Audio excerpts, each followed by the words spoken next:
అదొక్కటి చేయమని నిన్నే చేశాడు ఆయన, మర్చిపోయా ఆయనకి చెప్పడం.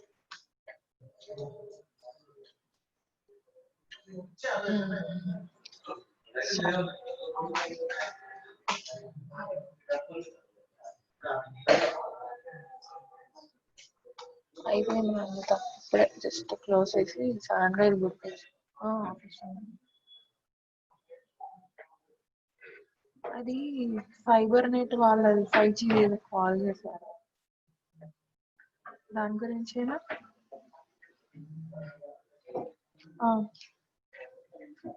అర్థం కాదు. దానికి కాల్ చేసి ఒకసారి ఇది చూడండి అని అన్నారు. ఇప్పుడు ఇందాక ఒక half hour back 5G connection fiber net వాళ్ళతో మాట్లాడాను, ఒకసారి ఇచ్చారు కాంటాక్ట్. దానికి చేస్తే అయినప్పుడు మళ్ళీ నేను కాల్ చేస్తానని చెప్పి పెట్టేశారు. మళ్ళీ మేము ఫాలో అప్ చేయాలి, మళ్ళీ కాల్ చేసి అడిగారు అదొకటి. వినిపిస్తుందా?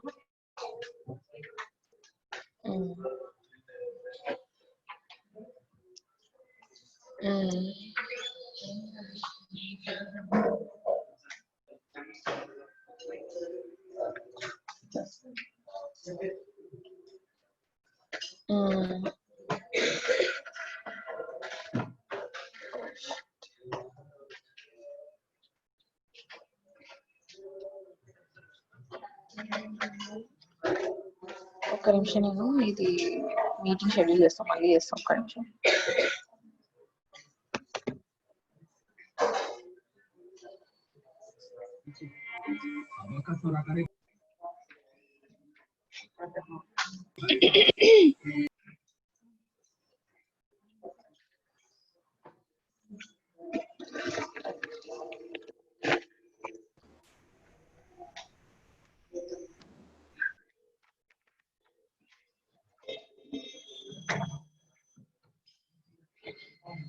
Hello hello, miss Anupama. Hello. Can you hear me? Yes. Okay. Can we start the session? Yes, please. Yeah.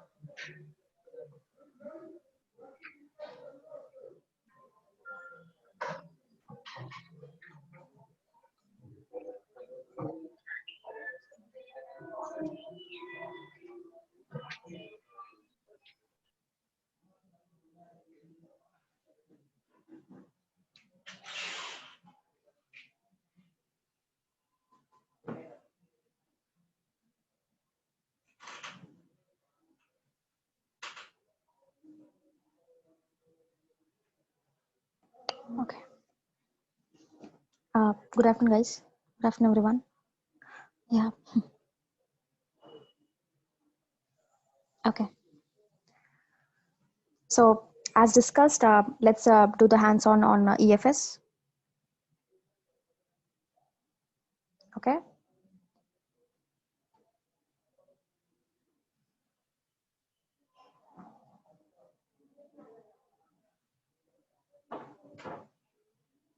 Okay.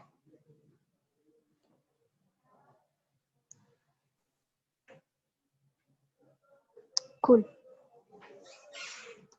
So let me just share my screen. And we'll do a little faster. We'll complete this EFS hands-on in half an hour. Okay. And then we'll just move forward. Okay. Because today, many of the students, they have pinged me if they have any doubts and all. I think most of the students have completed. So who has already completed, you can just help your team members. Okay.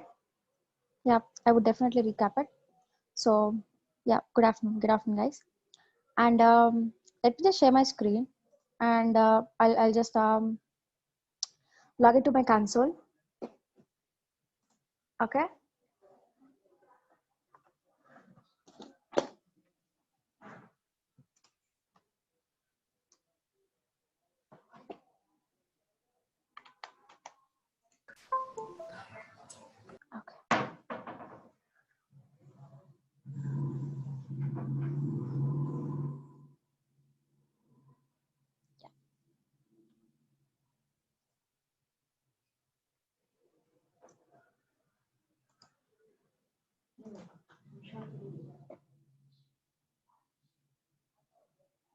Okay.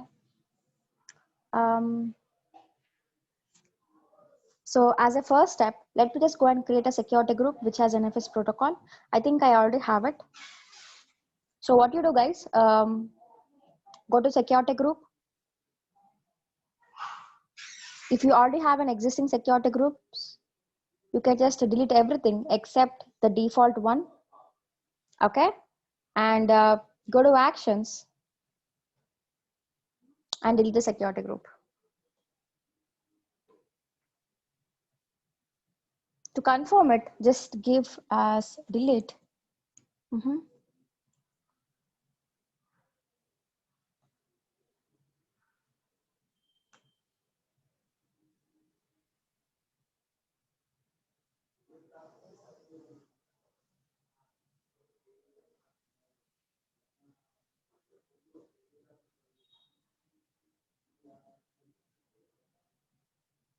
Okay. Now what you do, go and create a security group. We just give EFS or NFS, and just give the same thing for the description also. Go to inbound rules, add a rule, and just add NFS protocol.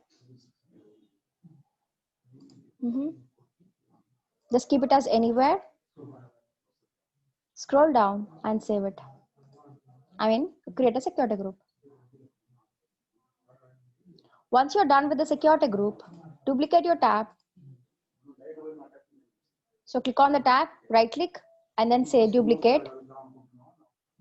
And under the services, go to EFS.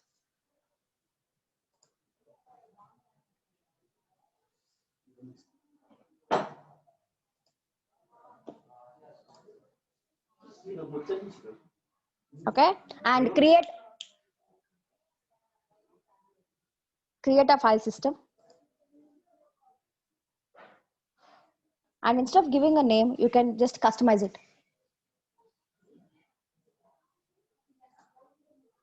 Okay, so give a name like EFS and make sure you disable the automated backups, lifecycle management as none, performance mode and throughput mode should be default settings. It can be general purpose and bursting, and disable the encryption. Add a tag. You can just give it as EFS volume.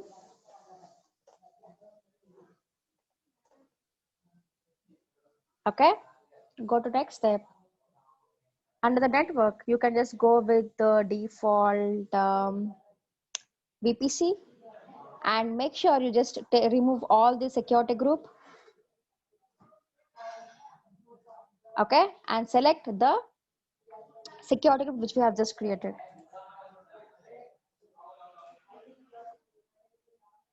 Okay.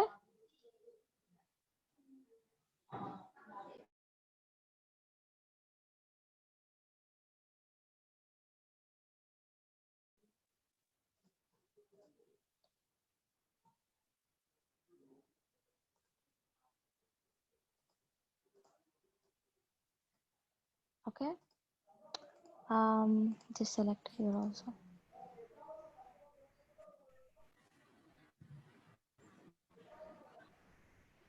Okay.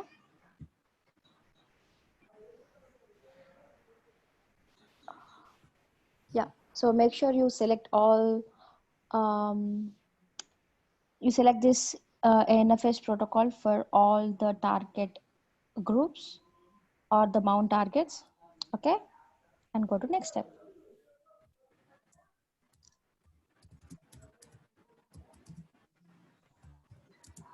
Okay, and I'm not giving any policies. You can scroll down and then say next. Okay. So we can just keep everything as default.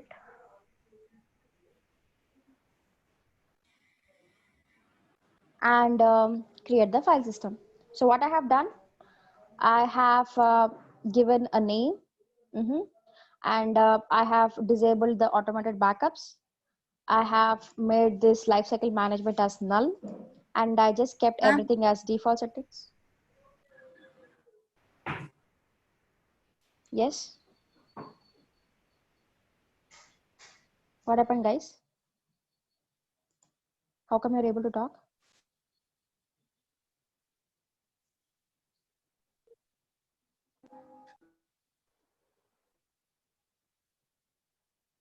Okay. And just keep this lifecycle management as none and keep the performance mode as the general purpose and throughput as bursting. And don't go for encryption, disable the encryption and give a name to your UFS. In the second step, make sure you select the target, the security group as the NFS protocol security group for all availability zones and go to next step, the third step, where you don't enable any policies, and we'll go to the last step and create the file system. Okay, so it will be soon available. In that meanwhile, let's create 2 instances. Guys, you following me, right? I hope I'm not too fast because it's the third time I'm explaining. Yeah, you following me? Yes. Yes, ma'am. And yesterday I given a link that of one IP address that which was not created for me. I'm asked for XAMPP server. Hello. Yeah, can you repeat it? And I have created an instance. And I kept the IP address in the Chrome. And when I have run it means it's showing in it is not working. Okay, have you enabled the HTTP? Yes, ma'am. HTTP also I had it. Okay. Then what is the software you installed? XAMPP server, ma'am. Or otherwise, I have used this Ubuntu also. Okay, so you have used Ubuntu and you are not able to install the Apache in that. Have you installed Apache? Apache also I installed, ma'am. But it didn't work for you? No, ma'am, I didn't get in. Okay, 1 second. See, you have my number, right? Right? Yes, yeah? Yeah, please ping me personally because we have already done with this class. I'll talk to you personally about this. We'll connect. At which time, ma'am? Can I call you? Just ping me. Whenever I'm free, I'll just respond. Okay? Okay, ma'am. Thank you. Yeah. Okay. So someone is asking, create one Ubuntu and create one Windows. See, I already told you that this EFS is explicitly for Linux. Okay? We cannot use Windows machine. Okay? For LAMP server, use Amazon Linux too. Correct. Okay, I think he's helping him. No problem. 1 second. 1 second.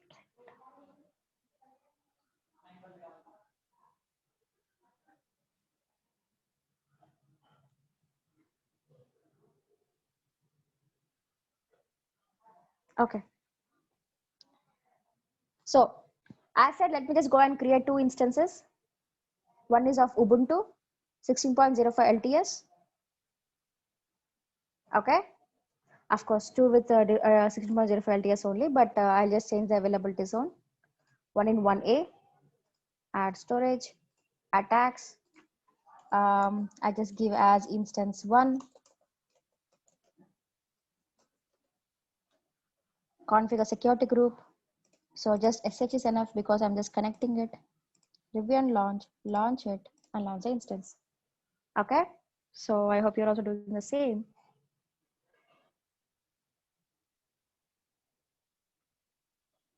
Okay. And then view instances. Launch another instance in different availability zone with the same Ubuntu 16.05 LTS. Okay. So this time I'll go for 1B, add storage, tags, and then I just say instance 2. Okay, configure security group, SSH, review and launch it, choose an existing keeper and launch the instance. We can go for existing security group. No worries, Imran. Yes, we can go for it. Instead of just selecting, I'm just creating a new one every time. That's it. Yeah. Okay, so now I have created 2 instances. Let me just go to the downloads folder. I'll share my screen again, just a minute. I know that I'm not sharing. Okay. So I'm in the downloads folder. Okay. So just right click and then open 2 windows. One is for instance 1 and other one is for instance 2. Okay. So guys, I want, where is the other one? Okay.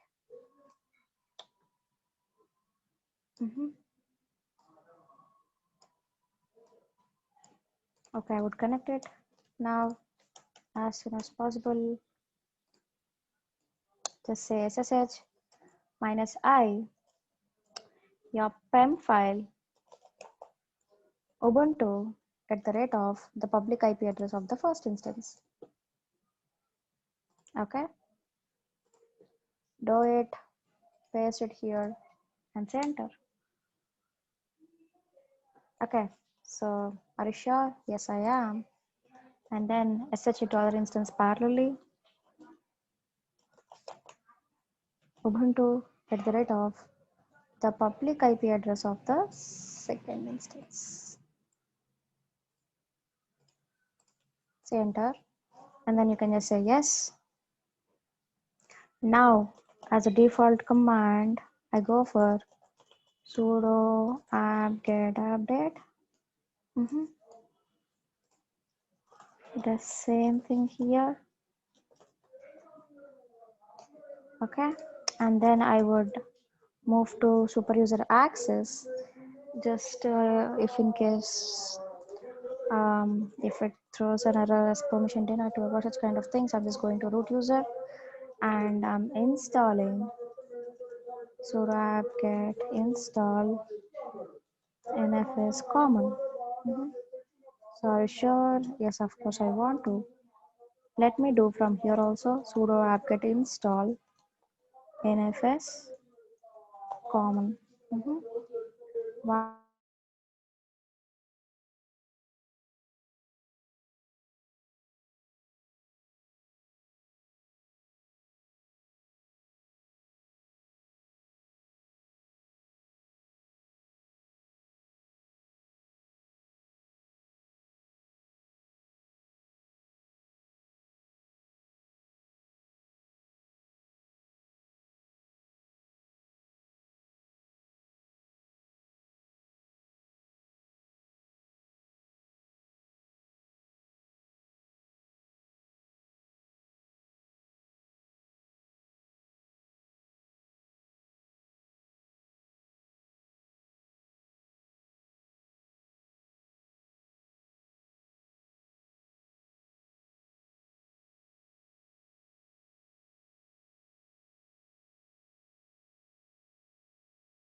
Oh, 1 second. Why you're not able to hear me?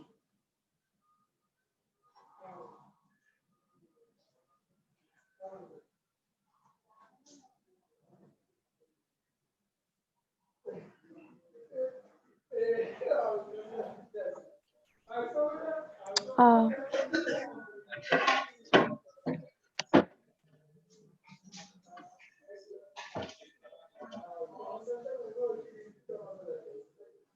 okay, so guys, now you're able to hear me? Oh my god, wait.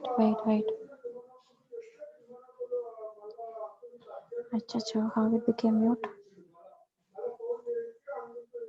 Okay, from MKDR onwards, huh? Okay, fine. So what I've done, I have just created a folder.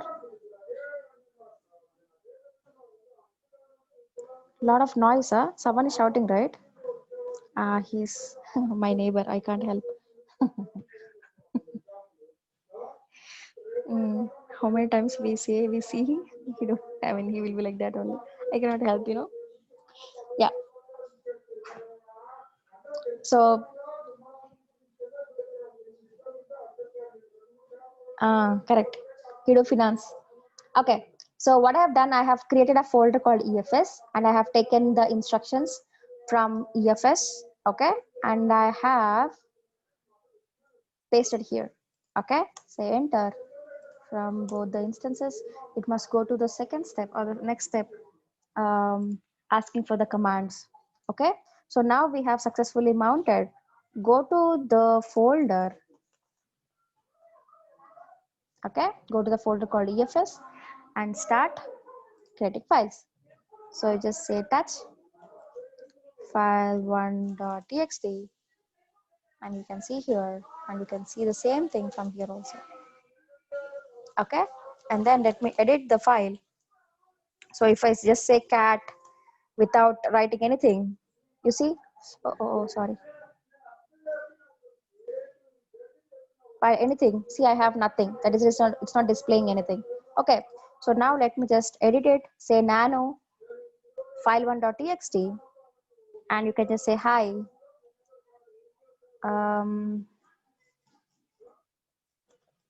Welcome to EFS. So when you're closing, you have to say, see, Control X. Someone is asking me in the chat. So Control X, you have to say Y, and then enter. Okay, then you'll come out of it. And if I just say cat, no, being in the folder, you cannot mount it, right? See, if you are outside, you can attach something. Being in the folder, you can't. Okay, Akash? So, what I'm doing, yeah. So if I can just say cat file1.txt, this is the content from here. I have edited from this instance, and I'm seeing, and it's reflecting because I'm mounted to the same file storage. Yeah, guys, you're doing with me. I know I'm fast, but you know, you have to do it. Correct? You're following me, yes or no? How many of you are doing it? Cool. A big guess, huh? Okay. Great, great. Okay, so how do we unmount it? Go back to the previous folder. Lost it from git bash. Okay, so open the git bash and just run these 4 commands, guys. I'll just ping you. So as soon as Harshvardhan, what happened? It's space -I your dot pem file.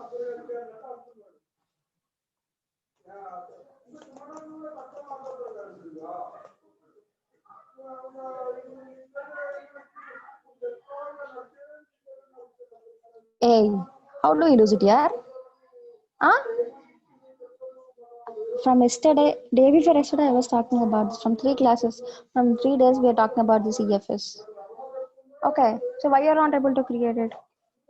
1 second.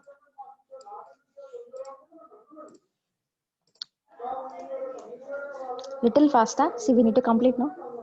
Hmm?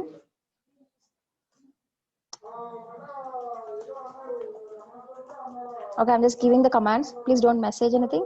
The commands would be on yeah. I mean, will be bundled properly. So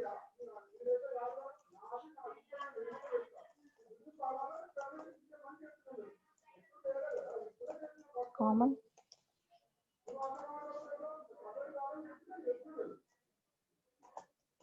Mount it from EFS console.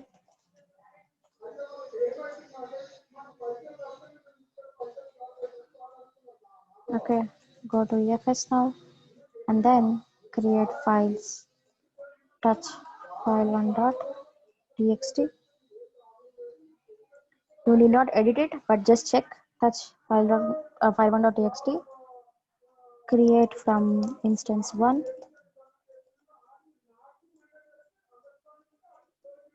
And file2.txt. Create from. Guys, please correct me if I am doing some spell mistakes and all in the commands. Okay, now just type ls from both instances. You must be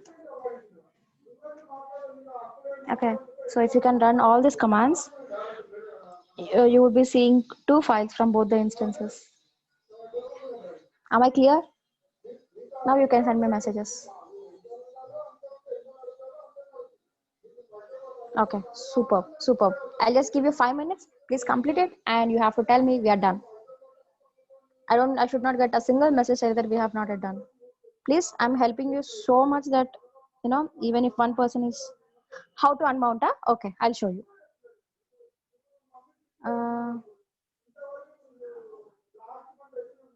Okay, super, we are. People who are done, I'm happy. Yeah. For unmounted, yes, you have to, first of all, you have to go back to the previous folder you see here. I'm sharing my screen, right? Okay, so go back to the previous folder and then say umount EFS. So sometimes it throws an error telling that server is busy. You can just ignore it, no worries. Okay, so connection closed, that's okay. If you have wait for some time without running any commands, the connection will close. You see, for mine also it happened. How to save after nano now? Control X and then Y, just type Y and enter.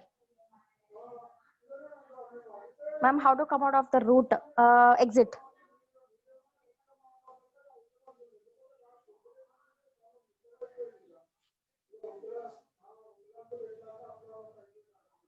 Okay, I should get a big yes from everyone, guys.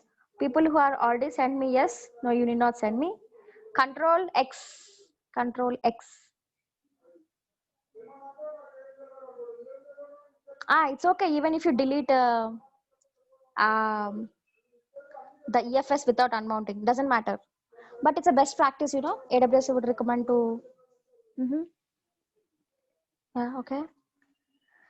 So people who are already sent, you need not send me again, I'm telling you, okay? If you have not sent, it's fine. Okay, done, done, done. Superb, superb. Wonderful.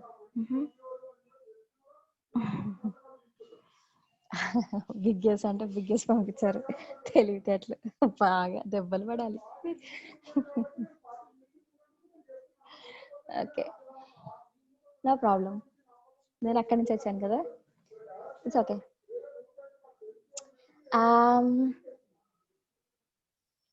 ma'am we can see SKWQ like this in nano no right no in nano I think if you use VI editor then you can go for Q or something like that correct that is VI but if you're going for nano then control X and all I'm very much comfortable with nano see I would be very okay so Aisha is telling it's WQ it seems to exit thanks yeah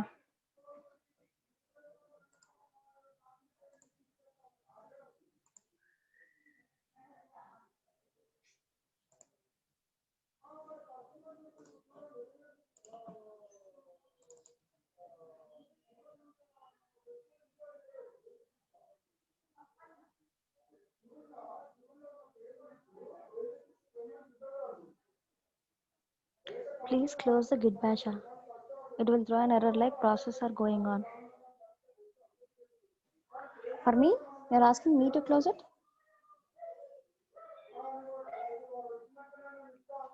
Teja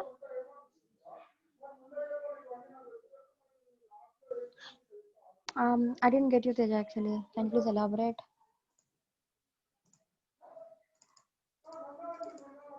you're asking everyone to close the git bash when we are closing git bash directly from there okay it is still in the process and going on you can just exit it's okay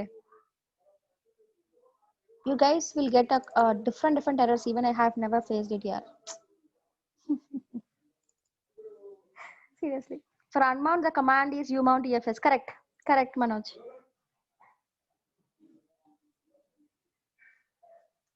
Raju ani pilichara, your video is on. What? My video is on, huh? No, right?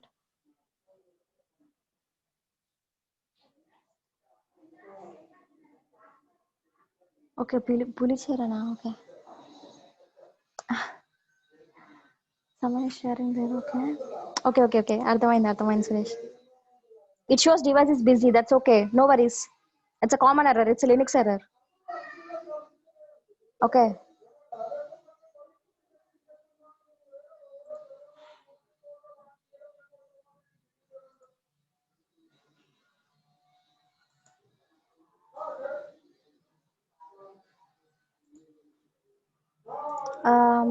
Is that disturbing you if his video is on?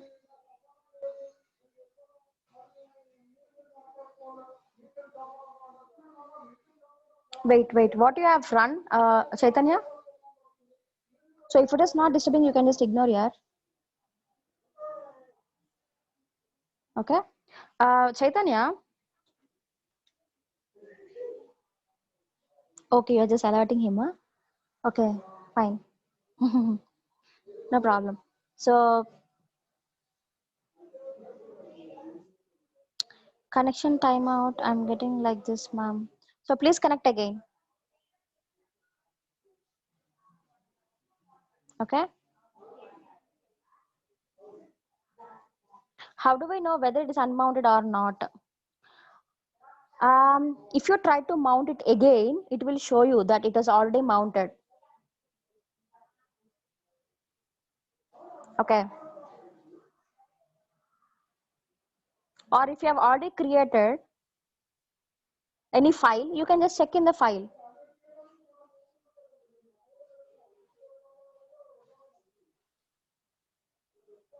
One second. Teja is telling something. Teja. It will throw an error not found like that. Directory doesn't exist like that. Oh, wait. Okay, so you're telling about that, huh? Okay. So where are mount commands, huh? So you will find it in the EFS console. Yeah, thanks, Teja.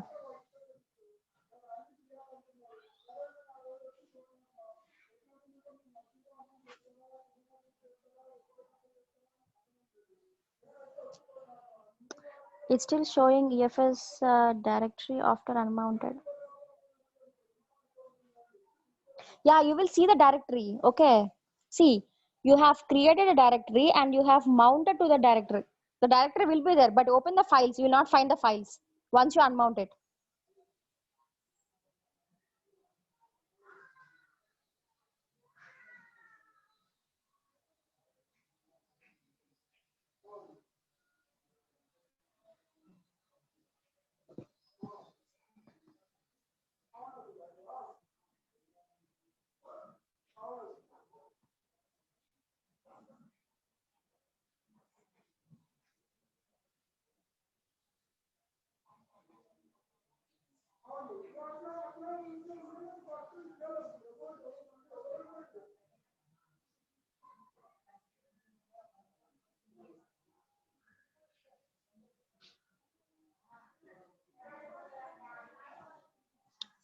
Is screen shared? No, I'm not yet done.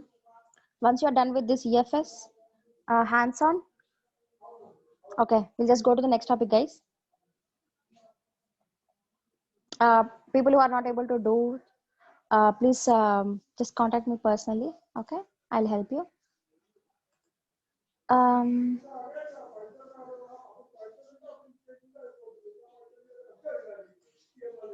Okay, so we are in EFS, right? Okay, so let me just share my screen. Files will not be there after unmounting because you have saved into EFS, not in your local. Okay, is there any difference between mounting and attaching? So in Linux, we call it as mount. In normal Windows, we say attach, that's it. Terminology different, that's it. I think everyone is completed before only. Okay, we'll go forward.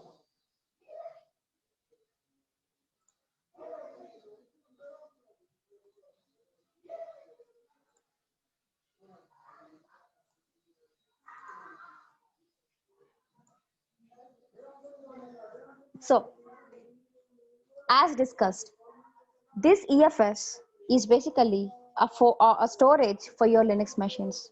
Okay, it is fully managed because according to your data, it will expand and it will shrink back, and um, you can actually expand to petabytes of capacity, and it supports NFS protocol to mount it to your EC2 instance. And as said, it is compatible with all Linux-based workloads. Okay.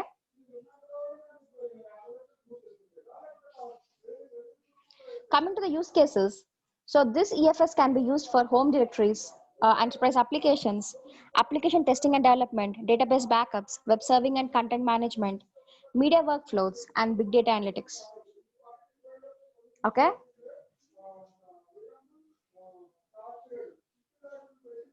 And we have FSX for Windows file server.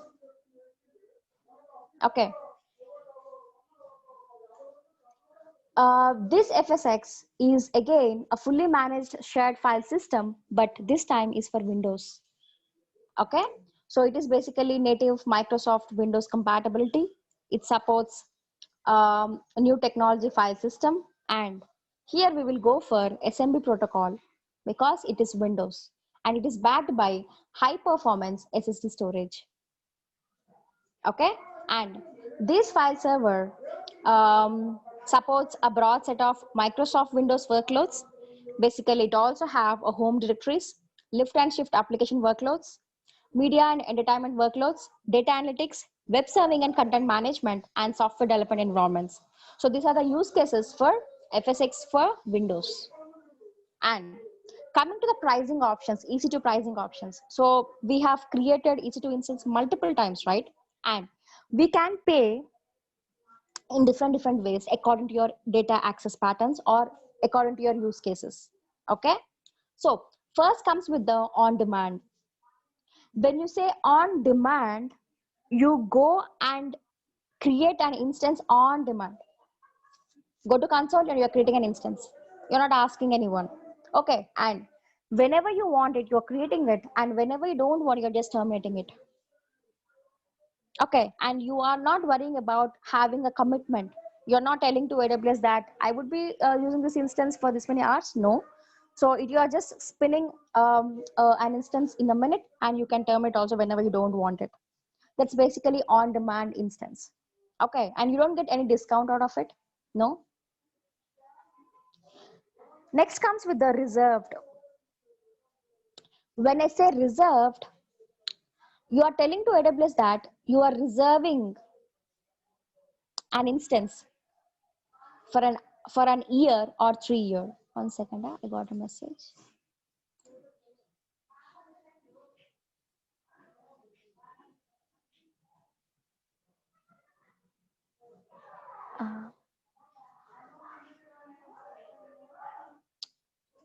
No, we cannot share. 1 second.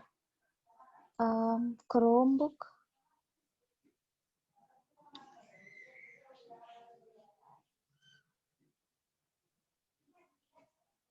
Oh, okay. Okay. Acha, you're not able to do it. Okay. You're able to do only for the Amazon Linux. How come? Wow. Okay. So it's better to use a laptop here to avoid such kind of things. You know, we will create EC2 instances multiple times. And because I'm very much aware of Ubuntu, I will use Ubuntu only.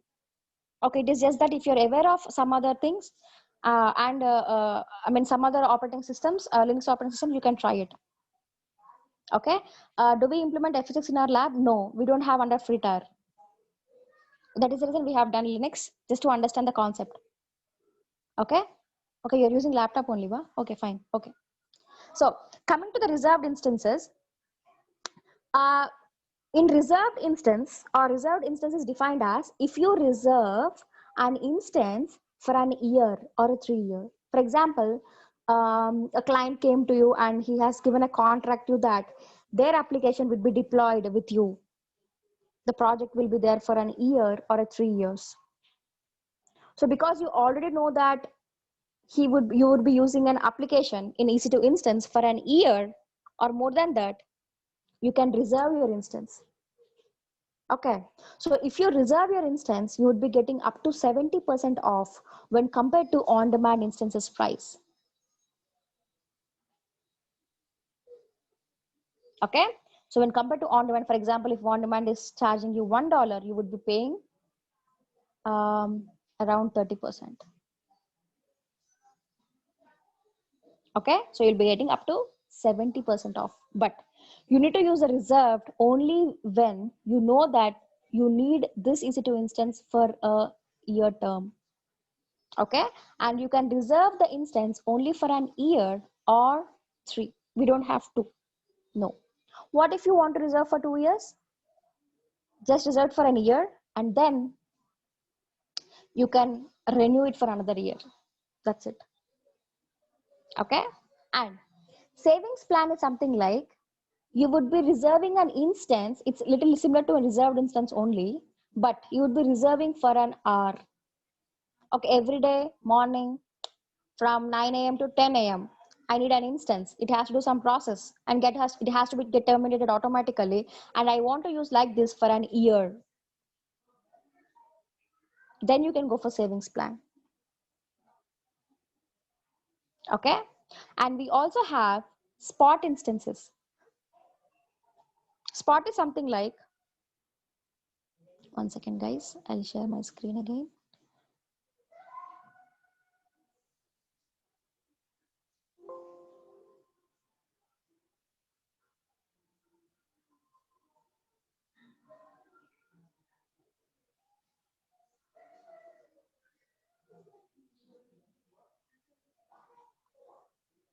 Okay, let's take this is basically an AWS hardware. Okay, and according to the requirements, AWS has created a virtual machine and they have given to the customers.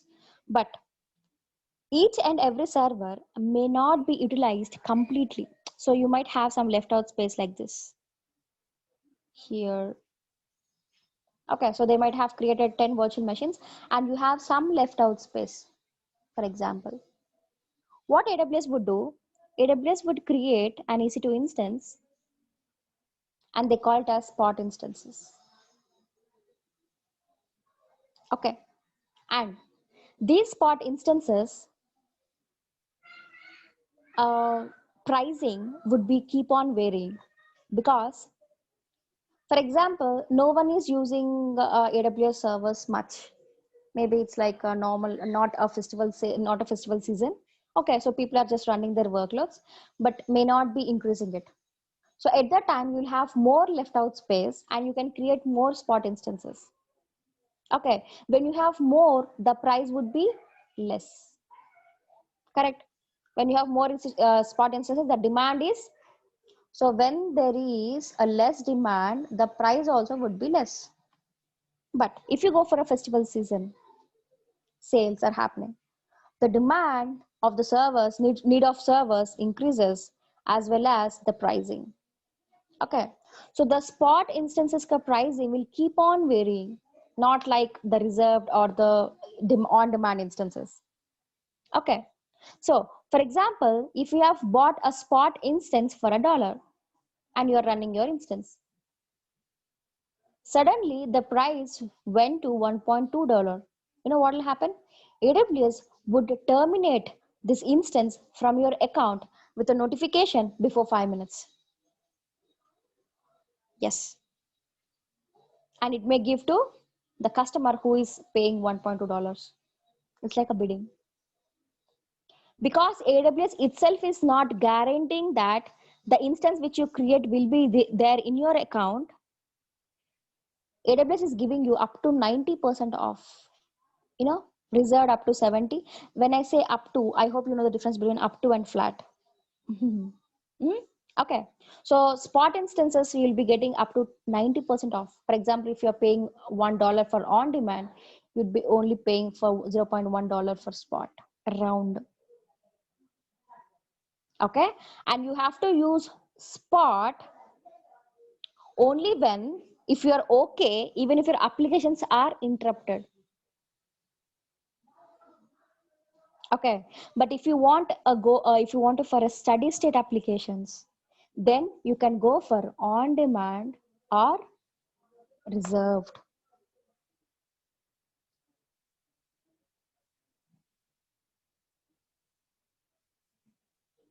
Okay, or if you want it for a specific time, you can go for savings plan. That's a different thing.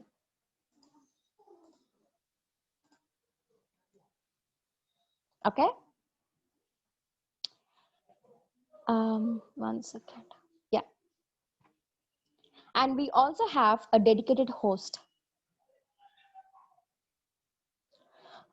Dedicated host is something like the customer will have the extra flexibility on the host operating system also. Maybe the license, the socket of the host operating system will be managed by the customer, not by AWS. Okay, and the pricing would be different again for that also. Okay. Now, if you have a use case like this, over a period of time, you want, or the number of instances are actually increasing and decreasing. Okay, but at some point of time, you need a fixed number of instances, right? If you remember in the first class when I'm talking about the Netflix example, so from 9 a.m. to 6 p.m., you need 3 servers.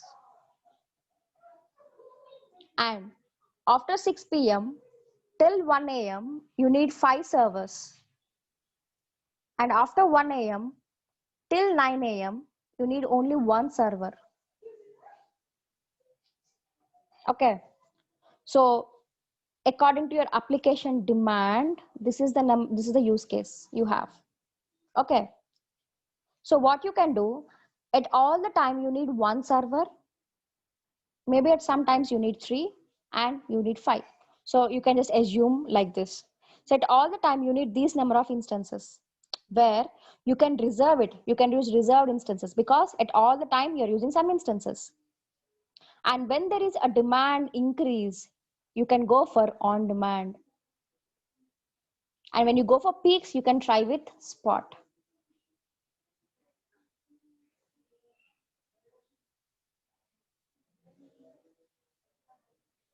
Okay. So if you have a use case like this, okay, so at any point of time, if you're using 1, you can reserve 1 instance and you can add 2 more as on demand and another 2 more as spot.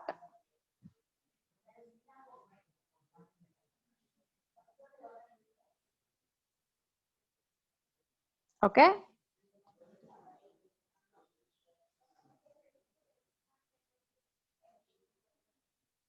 Let me just check chat. Okay, cool. Next comes with the EC2 considerations. First comes with the placement group. So placement group is basically logical grouping of your EC2 instances. Okay, so we have 3 types of placement groups. One is cluster, partition, and spread. Okay.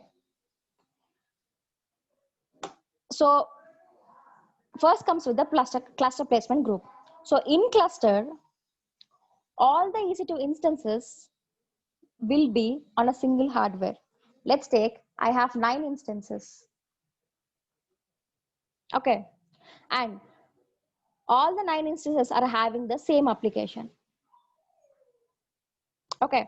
So if you go and choose a cluster placement group, all the 9 instances will be on the single hardware. That means, you see this. If you have 9 virtual machines, okay, 9 EC2 instances, all the 9 instances will be on a single hardware. If you choose cluster placement group. Okay, so if you go for cluster, it provides you low latency, high packet per second network performance because all the virtual machines are on the same hardware.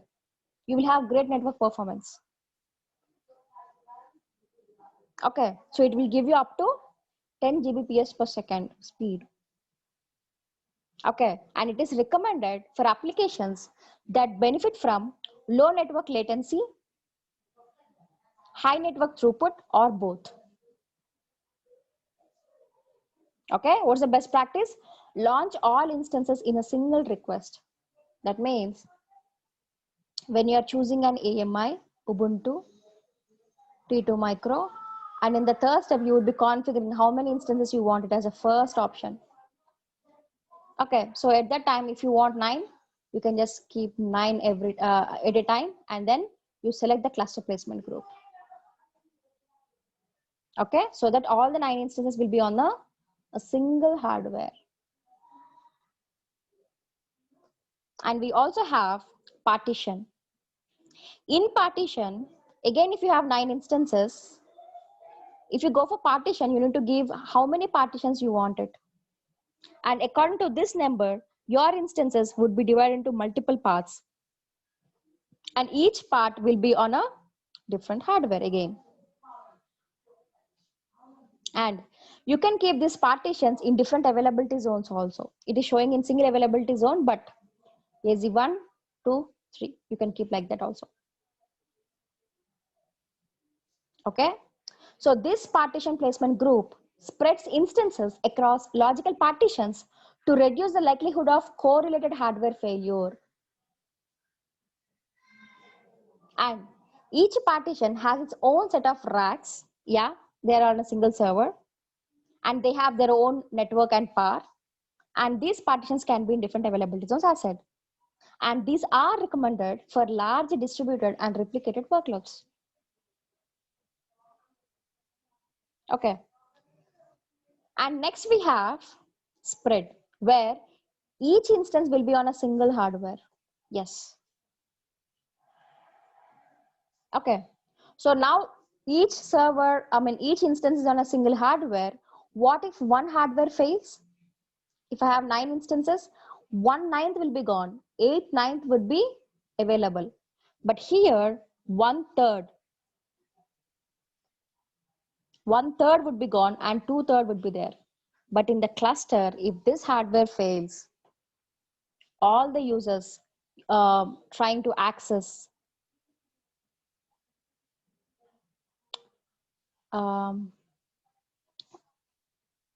so all the users trying to access this hardware will face a downtime. Okay. So the risk would be high in cluster, little okay in partition, but the risk would be very less in spread. Okay, and each rack will be having the own network and source, as said, and you can keep these servers or the instances in different availability zones.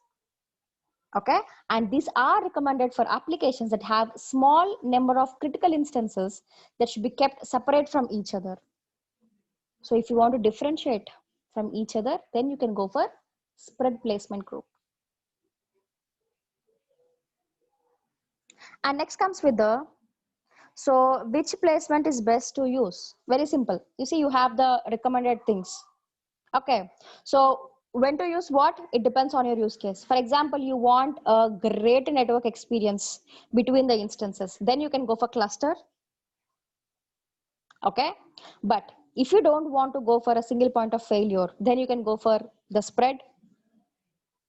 Okay, so if you have your data replicated in multiple partitions, then you can go for partition. You have your applicants here, you have the same applicants here also. Okay, even if there is a risk of losing one, I'm fine.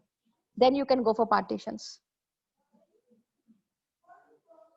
Okay, so if you want high availability, then go for spread. But if you want high network, then you can go for cluster. If it is okay, then you can go for partition. It won't take anything unless you create it. No. It won't take anything. Unless you keep it in a placement group, it would be there.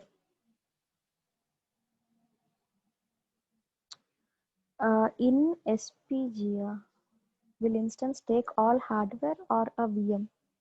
No, it's just a VM. What is SPG? Okay, so this is an EC2 instance, a virtual machine. You don't get the hardware, no. You see, it's not like our a normal laptop here. AWS data centers and the servers are very big. You know, It will be like, looks like a birva. It will be very big and you'll have a lot of racks there. And each rack you'll have multiple virtual machines. Okay. Acha, in spread placement group, instances take all hardware or virtual machine? Virtual machine only. Okay. Acha, I got it. See, each virtual machine will be on a different hardware. It will not take the hardware. Okay. So a hardware will have multiple virtual machines. Okay. But one virtual machine will be yours. And this also another hardware and another one virtual machine would be yours. It's like that. Yeah. So with this, with your virtual machine, you will have multiple virtual machines, but you don't own them, others.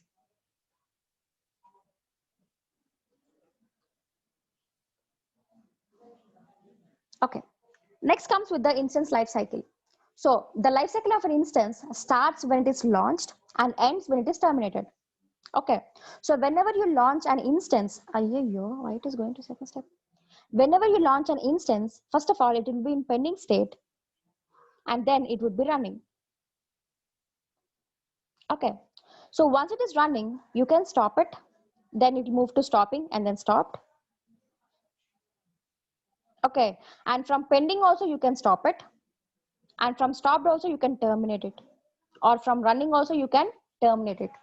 When you're terminating, it will move to shutting down and then terminate. You can also reboot it. When you reboot it again, it will move to running state only. Usually AWS reboots your EC2 instance if they need to update anything without affecting your data.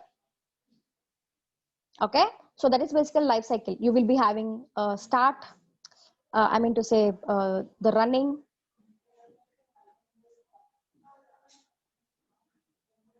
seven state. Not exactly seven state. You don't find in pending all the time, right? So from pending, it will move to running. Okay, you can just say running, stop, stopped, and terminate and reboot. Maybe 4. And we also have, which is stop, hibernate, 5. Not 7. You can just leave this pending as well as stopping. Now, first comes with the stop and start your instance. You can only stop an EBS backed instance.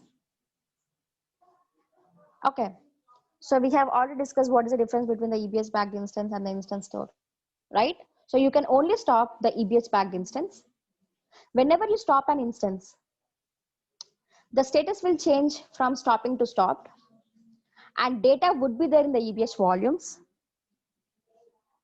Okay, so whenever, let me just open this again.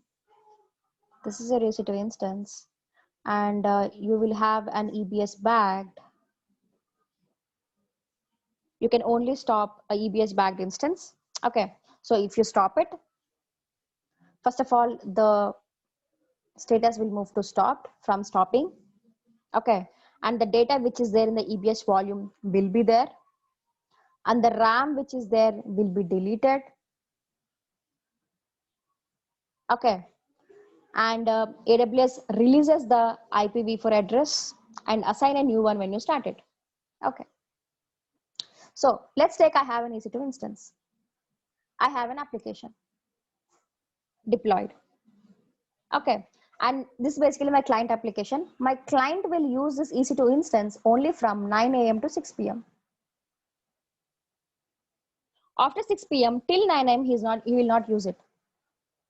So to save the cost, we can stop our instance, correct? But when we stop our instance, the public IP address, oh my God, it's raining. The public IP address will release us from the EC2 instance. It will go to AWS pool.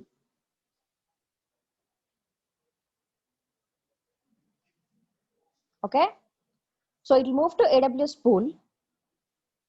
And whenever you start your EC2 instance again,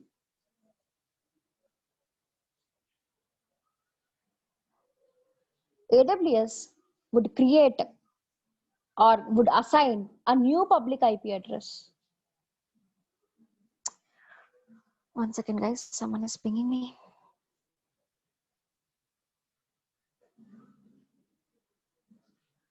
We can attach Elastic IP address. We'll talk about that. Okay. So we still have pay for stopped instances. No, no, no. And how website manages domain. So if you want to run a website, you cannot stop your instance, right? You should not stop. It should be running only.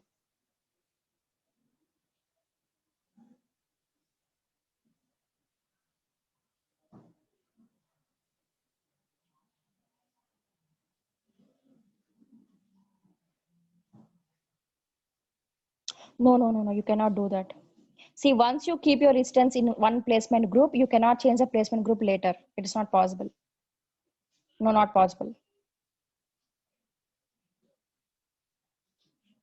So we will get a new public IP address. One second, guys. I'll explain. Aram se, I'll tell you. Okay, we'll talk about the public, private, and then, public and elastic IP address. Okay, so let me just repeat it again. If you have an application deployed, okay, let's take example.com. Guys, okay, and what you usually do is, once you get a public IP address, you give this public IP address under this domain name. So that when you give this domain name, facebook.com or gmail.com, whatever it may be, it will resolve into the public IP address and it will hit the EC2 instance or the server where your application is there. You will be getting the application page or the Facebook page. Okay, but if your client is using an instance or an application only at this time, and he told you that I'm not using this application after 9 p.m., after 6 p.m., what you can do is you can stop your instance. And client is okay even if he can't access after 6 p.m. because he's anyways not using it, right? Okay, so you can stop your instance. But if you stop your instance, the public IP which is assigned to this EC2 instance will go back to AWS pool. And when you start again, maybe before 9 a.m., exactly 1 minute before, if you start it, AWS will assign a new public IP address, not the old one. Definitely 99.9999 time, a percentage. I mean, percent of the times, they would assign a new public IP address. Okay, so what is the first task which you're supposed to do as soon as you start it? You have to update this new public IP address under the domain name. So that at 9 a.m., if client is trying to access the domain name, it will resolve into new public IP address and then he will hit the server, or it will hit the server where he can access the application. Okay, so every day you need to do this part, and the client may not be happy with this process. Then you can go for an elastic IP. Elastic IP is a dedicated IP address, dedicated public IP address in that particular region. Yes. Okay. So what you can do is you can create an elastic IP and associate it to this EC2 instance. Even if you stop your instance, this elastic IP will be there with this EC2 instance only. Okay. So what you can do, you can give this elastic IP under this domain name. But AWS will charge you for elastic IP in a different way. Okay. You will get charged for elastic IP if you are not using it. You know, generally, if you are using it, it will charge, right? But for elastic IP, it is a little different. When you are using it, it will not charge you. But if you are not using it, it will charge you. Okay, and this elastic IP is not at all under free tier. You will get charged definitely. Please don't try to create it also. Okay, so when you stop your instance, AWS releases the public IP address and assign a new one when you start it. But if you have an elastic IP address, it retains, it would be there. Next comes with the stop hibernate. If you hibernate your instance, first of all, this AWS will signal the operating system to perform hibernation. That means the RAM.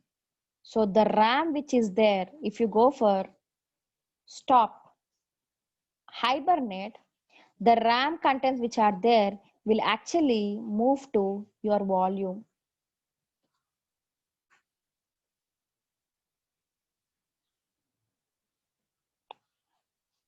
One second, guys. Does we get charged more for assigning an elastic IP than public IP? See, for public IP, you will not get charged only. You see, we have created an EC2 instance. Yeah, and we have installed an Apache, and we are using a public IP for hosting, right? And it didn't charge us, right? So for elastic IP, to definitely charge us. Okay, can we attach and detach an elastic IP assigned to one instance to other? Yes, we can do it. Elastic IP is it available to access publicly over the internet? That's what, no? Elastic IP is a dedicated public IP.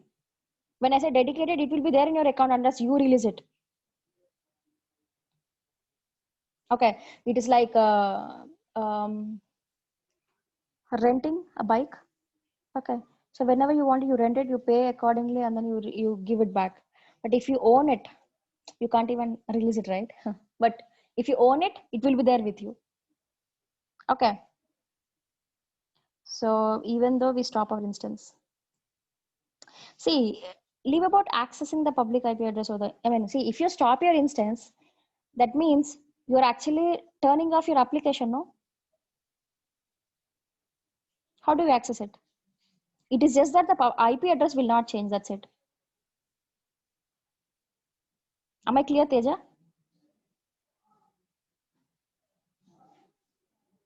Runtime limit. What do you mean by how many hours it can run? So you can run for 750 hours per month for an year. Every month you can run your instance, of course, which is T2 micro, FreeTire eligible AMI, all the FreeTire eligible options. If you select them, then you can run for 750 hours per month.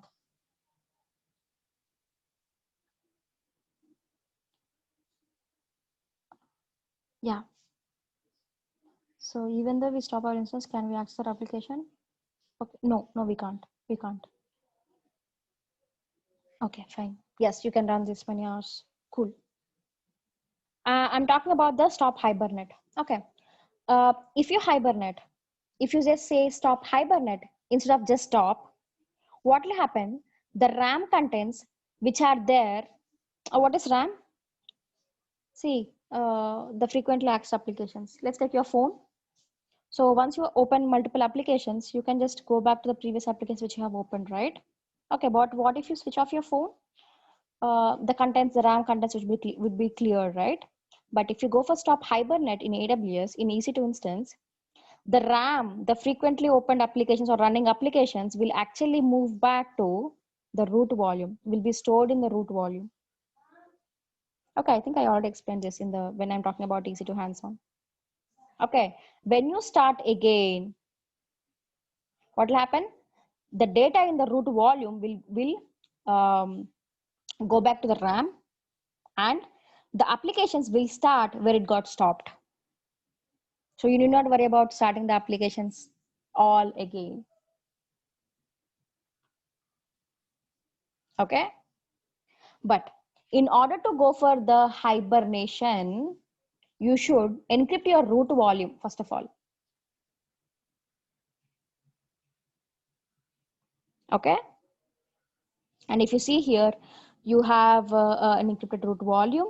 Okay, when you say stop hibernate, the RAM which is there is trying to copy to RAM.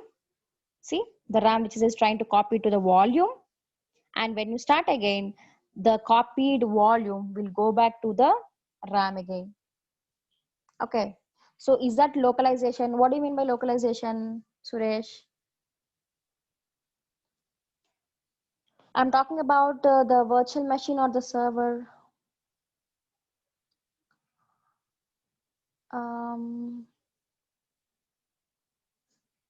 Correct. The services will be storing in root only. Yes. Okay, if it is called localization, maybe it is localization.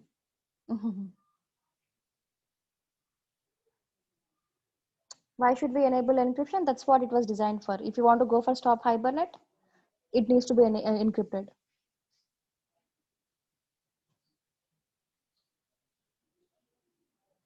Okay, no problem, no problem. So I'm not aware of what is localization actually. What do you mean by localization? So I just asked. Yes, services would be storing in root. Yes, correct. If you go for stop.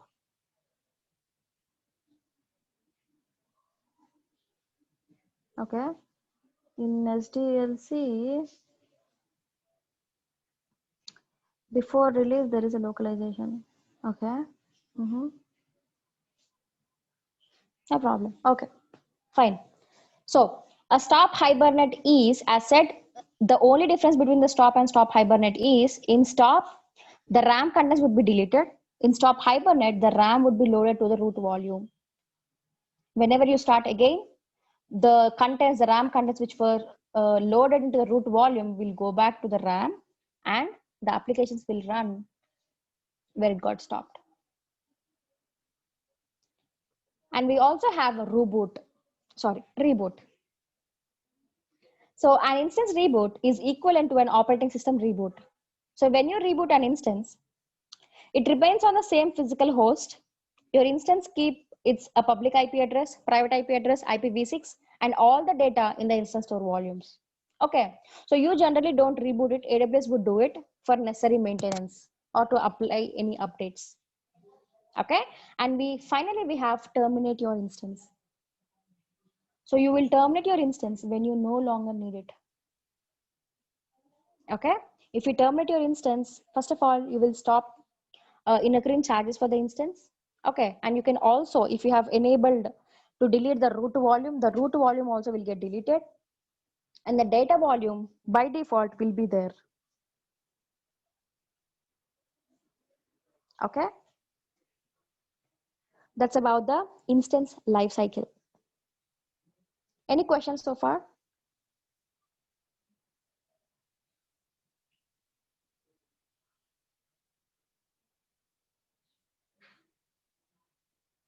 Okay, so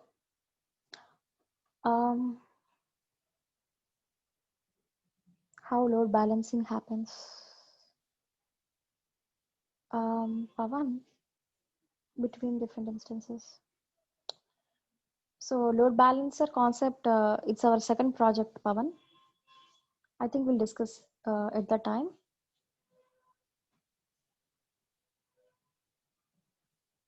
Yeah, thanks. So you will take screenshot, huh? No. See, if you're taking screenshot, I can share the slides only, right? Because if I'm not sharing, that means I'm not supposed to share these things. Please don't take screenshot, guys. What I have done, I have uploaded some sort of material in your Google Drive. Okay, so you can go through it. You'll have the same information, but in a different way, you'll find it. You'll find it in a PDF format. Okay. Jayesh is asking DNS means domain name service, right? Correct here. Correct. Yes, we have a service called Route 53 where we'll be discussing about domain names also. So your facebook.com, gmail.com, these are all domain names only. Okay. So because the IP address is difficult to remember, they would create a friendly domain names like this. Yeah, and you need to buy it every time, whenever you want it. Domain name system, instead of not service. Okay, no problem. Route 53 is a domain name service actually in AWS. DNS stands for domain name system, is it? DNS full form. Oh, domain name system. Okay.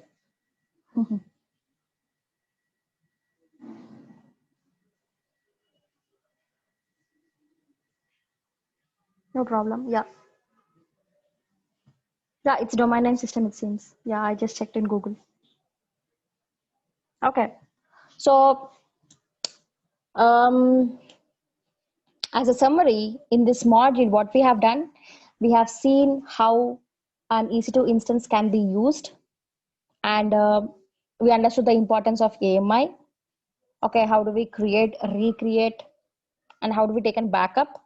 And we have seen different types of instance types. Okay, maybe like general purpose, mesh, machine learning, compute optimized, memory optimized, storage optimized. And we have seen different storage solutions. We have seen the instant store, the elastic block store, EFS. Okay, and we have also discussed about the EC2 pricing options. We have on-demand, reserved, savings plan, spot, dedicated instances, and dedicated host also. And we have seen the placement groups, and we have seen how to, where we can use or the recommendation things for using a placement group. And we have also launched an EC2 instance, installed a small web server, created an EBS volume, and also the EFS. Okay.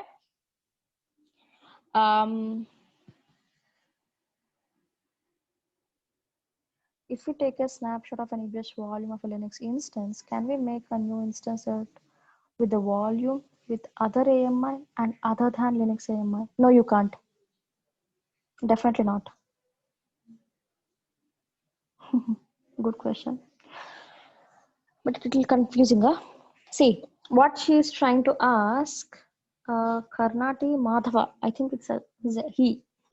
Okay, so I have an EC2 instance. Okay, so you have an EBS volume. Okay, so first of all, when I take a snapshot of the EBS volume, you can ask, it can be a root snapshot, root volume, or the data volume. You can take a snapshot of a root volume also. Okay, so let's take, you have taken a snapshot.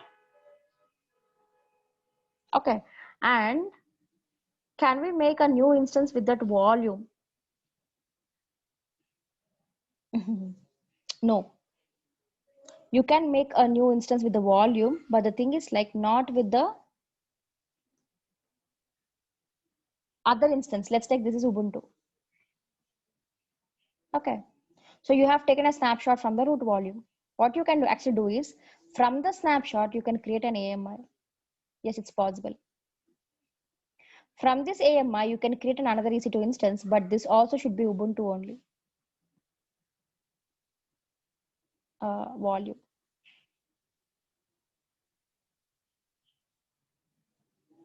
Understood, Madhava? Okay, you cannot create another instance which of different operating system, not possible. Not even different distribution. It should be Ubuntu only, because what this root volume will have, it contains the Ubuntu files, right? Information about Ubuntu. Obviously, you can create an EC2 instance of Ubuntu only. Okay. How to encryption KMS, ma'am? See, we have two types of encryptions basically. The encryption can be done by AWS, or you can also manage the keys through KMS, key management service, where AWS would provide you a platform, you create the keys, and you give that keys when you're encrypting. That's it.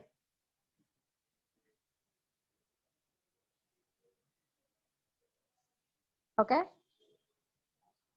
Yeah. We'll talk about encryption in S3, maybe our next service. Yeah. We have 4 minutes. Actually, we have knowledge check. I think we'll go through this tomorrow. We have a lot of questions there. Okay, I want you to answer them so that you'll understand what is your understanding of the services, of the concepts of EC2 instance. For each and every module, we will have a knowledge check, definitely. Okay, so guys, we have 4 minutes. Please ask me if you have any questions. Do we have any questions, dump? FAQs? You can just go for EC2 FAQs. Officially from AWS. If you ask me simple thing, you can just follow my questions. I mean, initially it would be difficult to go through the EC2 FAQs officially from the site, but it's okay. You will learn something. Okay. How do we encrypt our data in Stop Hibernate?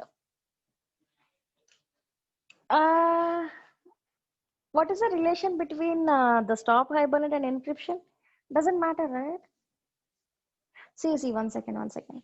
If you want to go for stop Hibernate, then you have to encrypt your root volume first of all.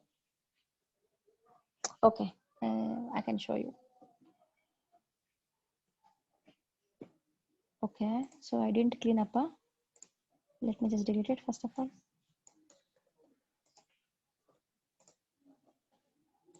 See, when you're launching an instance, I said that if you want to go for stop Hibernate, you should encrypt your root volume. You see, you have to encrypt your root volume, that's it. So only when your root volume is encrypted, then you can go for stop Hibernate. And of course, you have to enable some of the things. Maybe here, you have to go for enable hibernation. Yeah. And explain about VPC and subnet. Guys, it's coming in coming classes. Okay, VPC and subnets we will be doing as a project, very important. We will do it, no worries. Okay, I'll cover the core concepts of AWS services. Do you know the agenda of the course? Have you gone through the contents? What are the things which I cover? Okay. So you'll find VPC maybe in the 4th or 5th module. I'm just combining all the modules and just keeping a single thing. You know what? The EC2, EBS, and EFS are 3 different modules. Okay. So that is the reason we have discussed for these many days.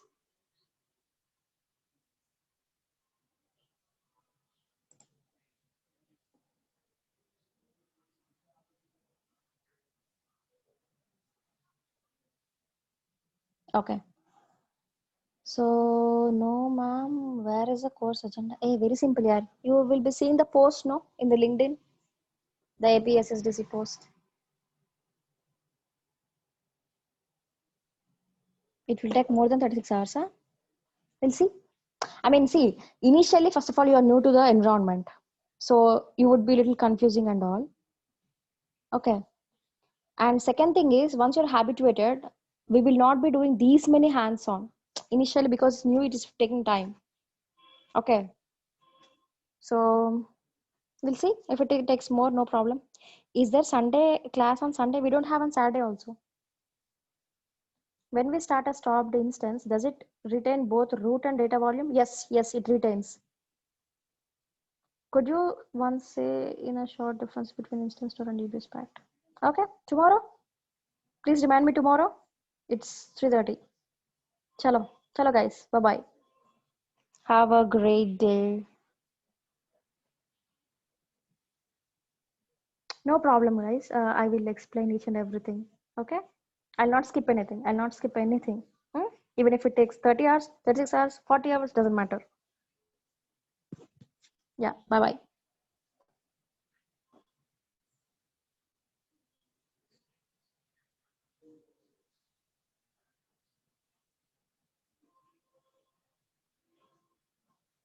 Thank you. No, we don't have recordings. No recordings. Yeah.